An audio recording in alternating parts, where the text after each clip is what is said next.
The research station orbiting Kepler Prime hummed with the controlled chaos of interspecies cooperation. Commander Blake surveyed the main laboratory through the observation deck, watching as humans worked alongside their alien partners from the Hegemony Council. The station represented 5 years of careful diplomatic progress, a joint venture between Earth's United Colonial Authority and 6 alien species, each contributing their unique expertise to unlock the mysteries of the ancient civilization that once thrived on the planet below. "Commander, the morning briefing is ready," announced Lieutenant Ross, her voice carrying the crisp efficiency that Blake had come to rely on during their 18-month deployment. Blake nodded, noting the familiar sight of Dr. Emma Kane moving between workstations in the medical bay. The crew had taken to calling her Doc within weeks of arrival, though the alien still struggled with human informality.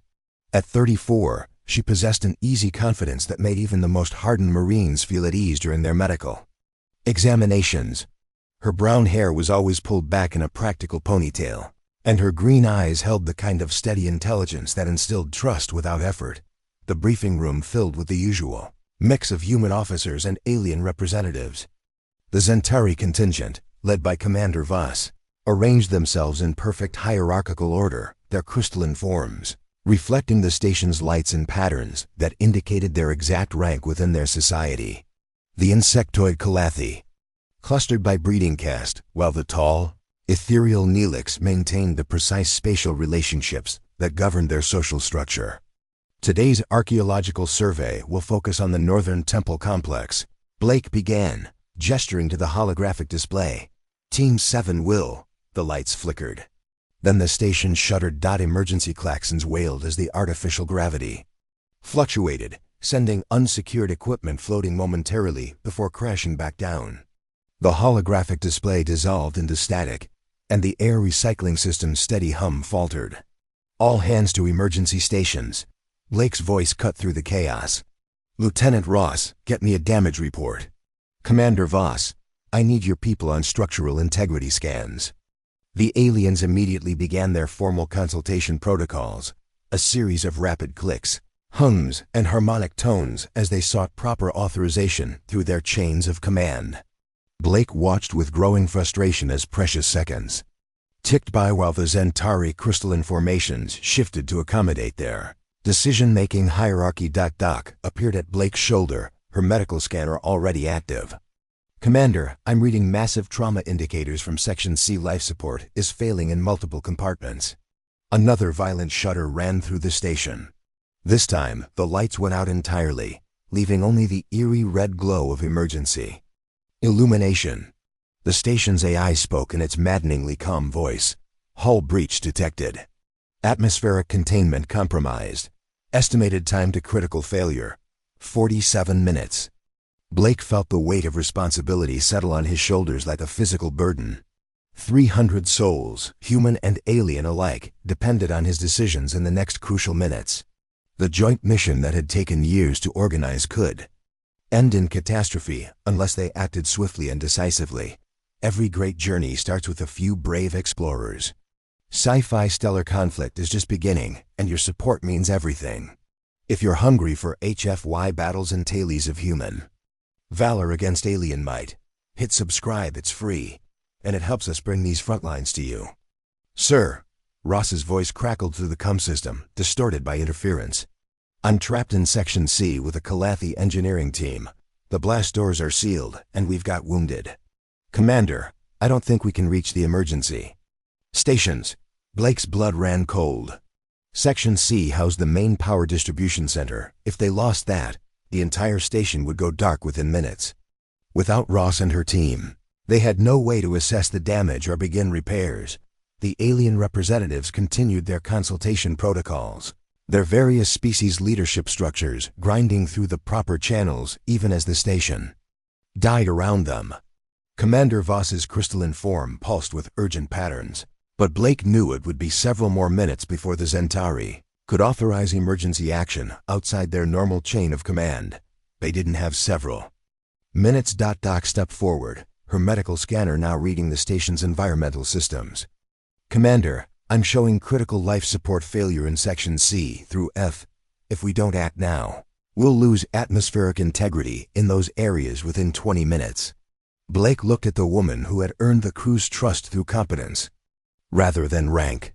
In her steady gaze, he saw the same determination that had carried humanity to the stars, despite every obstacle the universe had thrown at them. "Doc, what do you need?"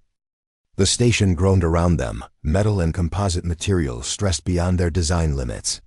Doc's fingers flew across her medical scanner, repurposing its sensors to read atmospheric composition and pressure differentials throughout the failing station. The device hadn't been designed for this, but like most human technology, it could be adapted when necessity demanded. "I need access to the emergency medical supplies in Section B," Doc said, her voice cutting through the chaos. "And someone needs to coordinate with the alien engineering teams while we figure out how to reach the trapped personnel." Blake nodded, but before he could issue orders, another massive tremor shook the station.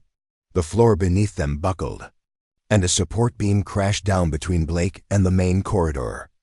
Dust and debris filled the air as the commander found himself trapped in the briefing room with half the alien delegation.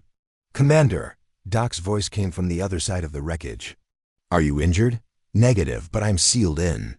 The blast doors have automatically locked down this section." Blake's voice was muffled but clear. "Doc, you need to coordinate the rescue efforts. Lieutenant Ross is trapped in Section C with the Kalathi team, and we've got wounded throughout the station." The alien representatives who had made it out of the briefing room stood in perfect formation, waiting for proper authorization. Commander Voss's crystalline form pulsed with distress patterns, but the Zentari's social structure prevented them from taking action without clear hierarchical direction. The Kalathi buzzed in their complex mathematical language, calculating probability matrices for survival, while the Neelix maintained their spatial relationships even as the station crumbled around them. Doc looked at the assembled aliens, then at the human crew members who had gathered in the corridor. Medical Chief Petty Officer Martinez, Engineer Stone, and Communications Specialist Park all looking to her for direction despite her lack of formal command training. "Right," Doc said, her voice carrying the same quiet authority she used in the medical bay. "Martinez, I need you to gather every portable oxygen generator we have. Stone, can you jury-rig a way to cut through that debris without compromising the station's structural integrity?" "Doc," Stone replied, already moving toward the emergency equipment lockers. "I can do it, but I'll need help from the Zentari engineering team. Their crystalline manipulation abilities are perfect for precision cutting." Doc turned to Commander Voss, whose form continued to pulse with the indecision patterns of his species. "Commander Voss, I need your people to help us cut through too. Reach Commander Blake and the others. Can you authorize emergency cooperation protocols?" The Zentari's form shimmered, and his translated voice carried the strain of conflicting directives. "Dr. Kane, your medical expertise is acknowledged, but command authority in emergency situations must follow proper hierarchical channels. Without formal authorization from your Commander Blake, we cannot—" "People are dying," Doc interrupted, her voice sharp with urgency. "I'm reading massive trauma in Section C, and atmospheric integrity is failing. Your protocols won't mean anything if we're all dead." The alien representatives exchanged rapid communications in their various languages, but Doc could see the paralysis that came from rigid command structures. They were waiting for someone to tell them what to do, unable to act without proper authorization. The humans, however, were already moving. Martinez had rounded up 3 other crew members and was distributing emergency oxygen supplies. Stone was examining the debris with Engineer Park, discussing how to safely clear a path. Communications Specialist Park was attempting to re-establish contact with the trapped teams. "Doc," Park called out, "I'm getting intermittent signals from Section C. Lieutenant Ross is alive, but she's reporting severe injuries among the Kalathi team. They need immediate medical attention." Doc felt the familiar weight of responsibility that came with medical emergencies, but this was different. This wasn't just about treating injuries, it was about saving the entire station. She looked at the humans who were naturally following her lead, then at the aliens who remained frozen by their protocols. "Martinez, take the medical supplies and head to Section C. Use the emergency maintenance tunnels. They should still be intact. Stone, start cutting through this debris. I don't care if it's not officially authorized. She turned to the alien representatives. You can follow your protocols, or you can help us save lives. Your choice. The Zentari's crystalline form flickered with what Doc had learned to recognize as confusion. In their society, leadership was determined by complex social hierarchies developed over thousands of years. The concept of following someone outside the formal command structure was nearly incomprehensible. But as they watched the humans work with desperate efficiency, something began to change in their posture. The rigid formation started to loosen, and several younger Zentari began to move toward the debris pile. This is unprecedented, Commander Vos transmitted, his form now pulsing with new patterns. But perhaps emergency protocols allow for adaptive command structures? Doc didn't have time to explain human leadership dynamics. The station's AI announced another hull breach, and the estimated time to critical failure had dropped to 31 minutes. They needed to act now, protocol or no protocol.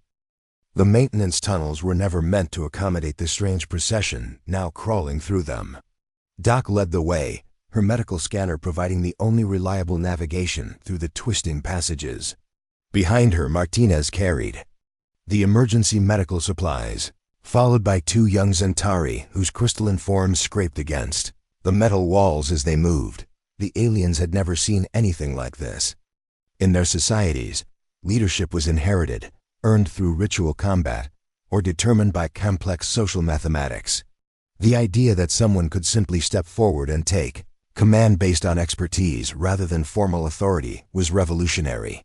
Doc, Martinez whispered as they paused at a junction. The Zentari are asking their commander Vos how you have authority to give orders. They're genuinely confused about our command structure. Doc smiled grimly, checking her scanner for signs of the trapped personnel. Tell them we don't have time for a sociology lesson. But if they need to understand, remind them that humans follow competence, not just rank. The tunnel opened into a maintenance bay adjacent to Section C. Through the reinforced viewing port, Doc could see the aftermath of the catastrophe. Twisted metal and sparking conduits filled what had once been the station's main power distribution center. Lieutenant Ross was visible, trapped beneath a fallen support beam, while three Kalathi engineers moved frantically around damaged equipment. Medical emergency, Doc announced, her voice carrying the authority of years spent making life and death decisions. I need the Zentari to use their crystalline manipulation to carefully lift that beam. Martinez, prepare emergency medical stabilization for Lieutenant Ross. The young Zentari looked at each other, their forms flickering with uncertainty. Dr. Kane, one of them transmitted, we have not received authorization from our command. Hierarchy 2. Your command hierarchy is trapped in the briefing room, Doc interrupted. I'm the senior medical officer, and I'm telling you that Lieutenant Ross will die if we don't act in the next 5 minutes. You can explain to your commanders later why you chose to save a life.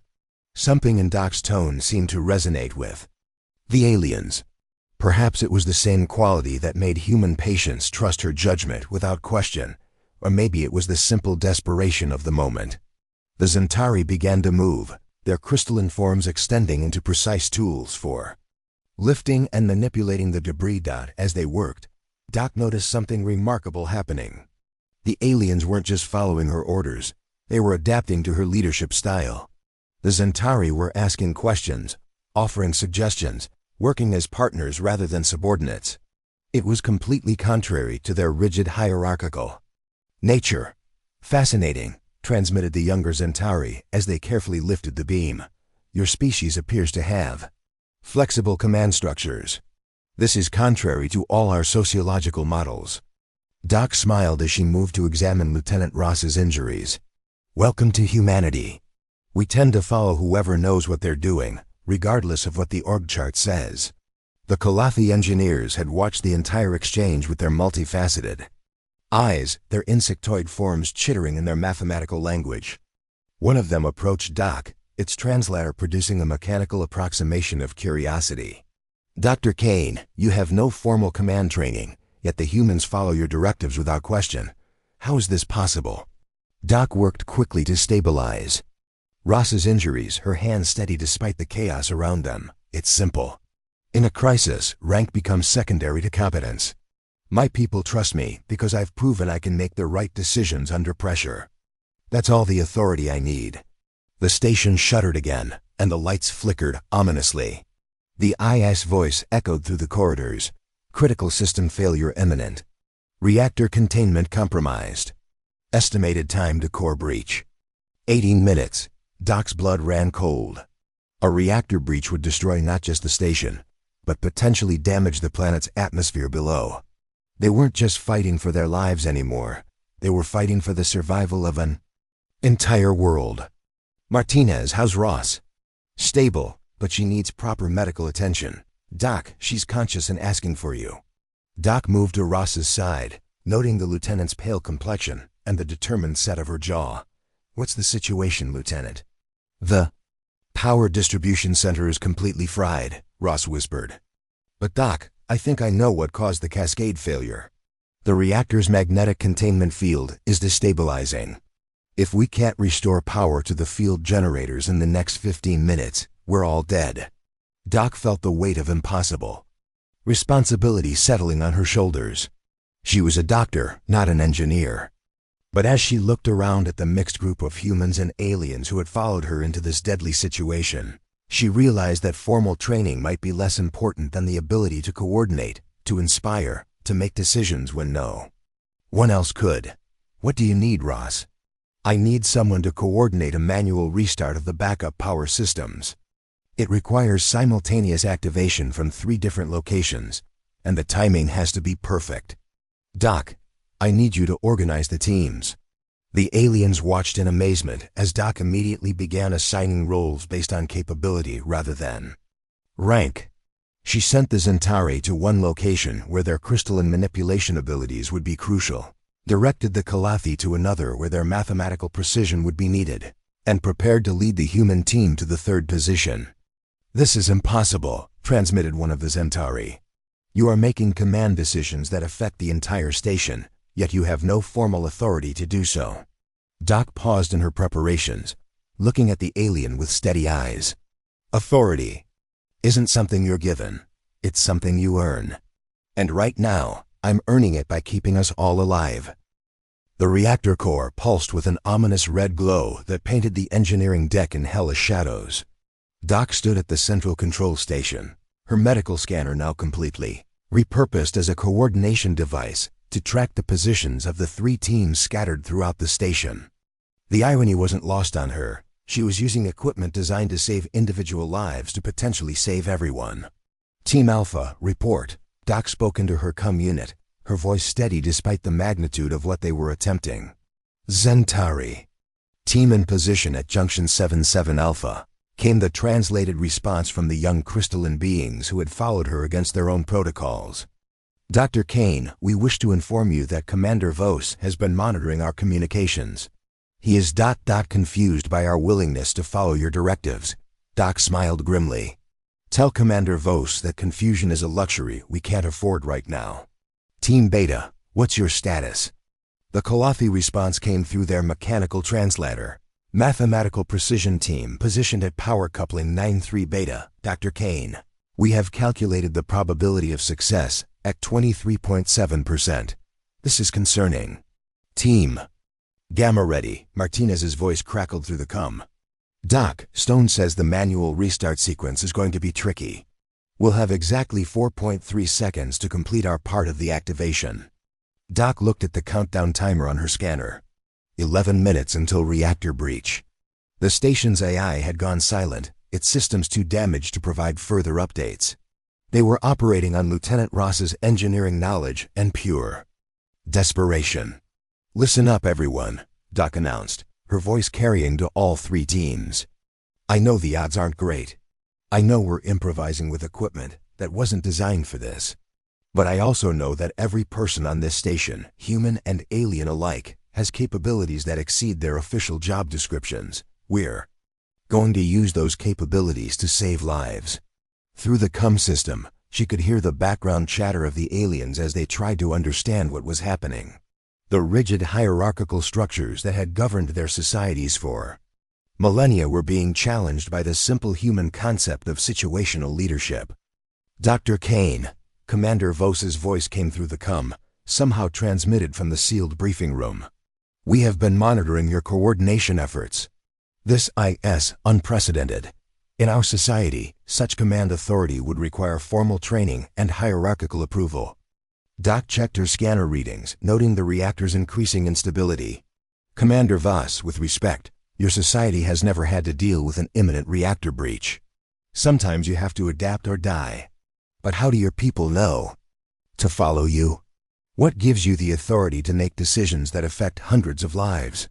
Doc paused, considering the question while monitoring the three teams' positions. It was a fair question, and one that went to the heart of what made humans different from their alien allies. It's not about authority, Commander. It's about responsibility. Every human on this station knows that in a crisis, leadership isn't about rank, it's about who can make the right decisions quickly. They're following me because I've proven I can do that, not because someone gave me permission. The reactor core pulsed more violently, and Doc felt the station shudder beneath her feet. The countdown timer showed 8 minutes remaining. She activated the CUM system for all teams. Beginning synchronization sequence in 60 seconds. Remember, this has to be perfect. Team Alpha, you'll initiate the crystalline resonance cascade. Team Beta, your mathematical precision will control the power flow calculations. Team Gamma, you'll handle the manual activation. Questions? Doc, came Stone's voice from Team Gamma. What if it doesn't work? Doc felt the weight of the moment. She was a doctor who had somehow become the focal point for saving hundreds of lives. The aliens were watching to see if human adaptability was real, or just another species delusion. Her own people were trusting her with their lives based on nothing more than her ability to make decisions under pressure. Then we'll have gone down fighting, she replied. But I don't think it'll come to that. I've watched all of you work for months. I know what you're capable of. Trust your training, trust your instincts, and trust each other. 30 seconds to synchronization, Doc announced. All teams, prepare for activation sequence. The CUM. CHANNEL fell silent except for the steady breathing of the team members. Doc watched her scanner as the three groups made final adjustments to their positions. The aliens were now working with the same focused determination as the humans, their hierarchical concerns forgotten in the face of imminent disaster. 10 seconds. 5, 4, 3, 2, 1. Execute. The station seemed to hold its breath. For a moment, nothing happened. Then, slowly, the reactor core's angry red glow began to shift toward a more stable blue. The magnetic containment field flickered, stabilized, and held. All teams, report status, Doc commanded. Team Alpha successful. Crystalline resonance cascade complete. Team Beta calculation successful. Power flow stable. Team Gamma manual activation successful. Doc, you did it. Doc allowed herself a moment of relief before checking the station's systems. The immediate crisis was over, but there was still work to be done. The aliens were chattering excitedly in their various languages, and she could hear the wonder in their voices as they processed what they had just experienced. Dr. Kane, Commander Voss transmitted, we must speak. What we have witnessed today challenges everything we thought we knew about leadership and command structures. Doc smiled, finally allowing herself to feel the exhaustion that had been building since the crisis began. Commander, I think we all learned something today. But first, let's get this station fully operational and treat our wounded. We can discuss leadership theory later. The station's lights had returned to their normal bright white, and the steady hum of properly functioning life support systems provided a reassuring background to the unusual gathering in the main conference room. Doc sat at the head of the table not because anyone had assigned her the position, but because it had somehow become natural for both humans and aliens to look to her for guidance. Commander Blake, now freed from the collapsed briefing room, sat to her right. His uniform was torn and dusty, but his eyes held a new understanding as he watched the mixed group of humans and aliens who had followed Doc through the crisis. Lieutenant Ross, her injuries properly treated, was present via hologram from the medical bay where she was recovering. The damage assessment is complete, Ross reported. Thanks to the coordinated response, we avoided not just the reactor breach, but also the cascade failure that would have damaged the planet's atmosphere. The quick thinking and adaptive leadership saved not just the station, but potentially the entire world below. Commander Voss's crystalline form pulsed with patterns that Doc had learned to recognize as deep contemplation.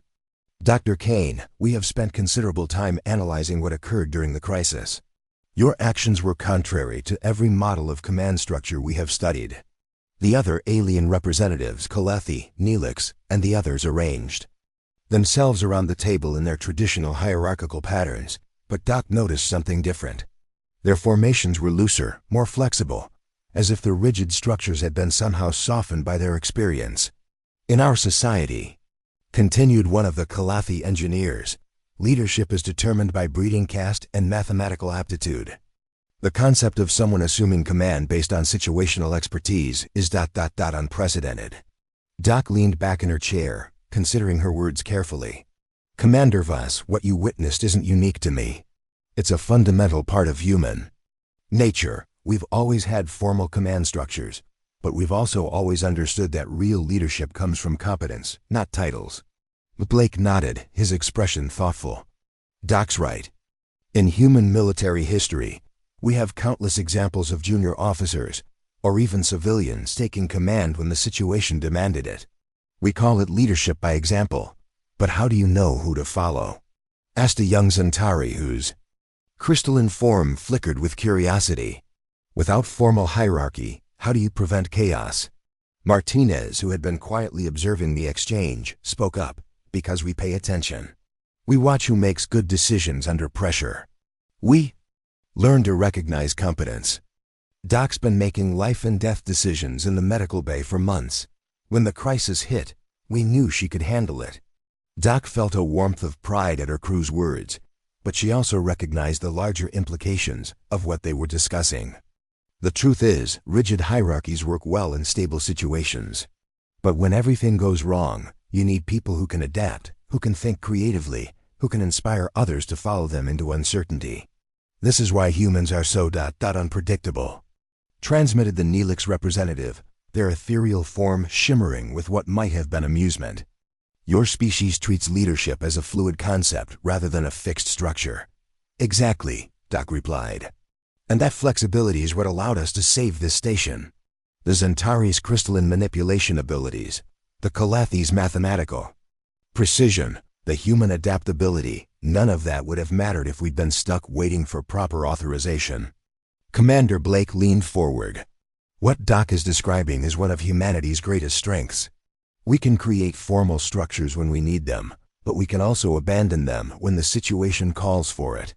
Leadership isn't about the rank on your uniform, it's about your ability to make the right decisions when it matters most. The alien representatives exchanged rapid communications in their various languages, their conversation patterns more animated than Doc had ever seen. She realized they were genuinely excited by this new understanding of human organizational behavior. Dr. Kane, Commander Voss said finally, we would like to propose a modification to our joint mission protocols. We believe that incorporating your species' adaptive leadership concepts could improve our effectiveness in future crises. Doc smiled, feeling the satisfaction of a teacher watching students grasp a difficult concept. I think that's an excellent idea, Commander. But remember, this isn't just about crisis management. The ability to recognize and follow competent leadership, regardless of formal rank, is something humans do naturally. It's one of the traits that helped us survive and thrive as a species. And it's something we can learn from, added one of the Kalethi, their mandibles clicking in. What Doc had learned was their equivalent of laughter. Perhaps our societies could benefit from more flexible approaches to authority. As the meeting continued, Doc found herself reflecting on the events of the day. She had never sought command, never wanted the responsibility of leading others into danger. But when the moment came, she had stepped forward because someone had to. That, she realized, was perhaps the most human trait of all, the willingness to take responsibility when others could not. The station hummed around them, its systems now running smoothly thanks to the coordinated efforts of multiple species working together under unconventional leadership. It was a small victory, but one that might have implications far beyond their little research station. Doc looked around the table at the faces, human and alien, that had trusted her judgment when everything seemed lost. They had all learned something valuable about leadership, about cooperation, and about the strength that comes from adapting to circumstances rather than being constrained by them. "Well," she said, rising from her chair, "I think we've all earned some rest, but remember what we accomplished today. When the situation demanded it, we all became more than our job descriptions. That's the real lesson here." As the group dispersed, Doc felt a quiet satisfaction. They had not just saved the station, they had proven that true leadership transcends species, rank, and protocol. Sometimes, the most important command decision is simply choosing to act when others cannot. The humans had once again demonstrated their unique gift for adaptation, and their alien allies had learned that rigid structures, while valuable, must sometimes yield to the demands of reality.